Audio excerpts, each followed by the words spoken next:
legt de deken over het land.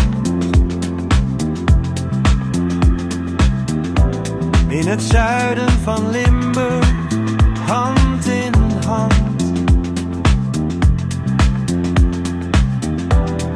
De heuvels verdwijnen onder een kille brug,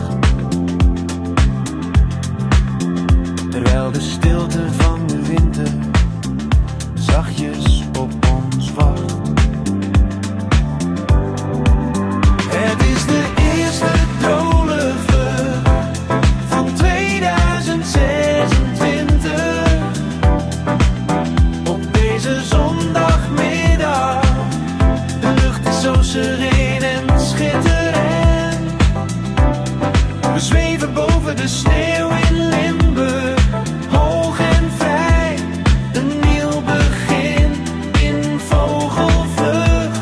Voor jou en voor mij.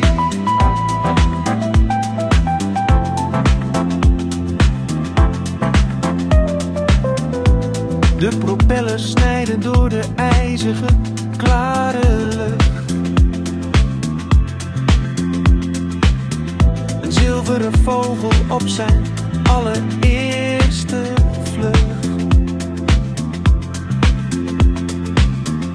Van de Vijlen tot aan de Maasvallei. Alles kleurt wit, de wereld trekt aan ons voorbij.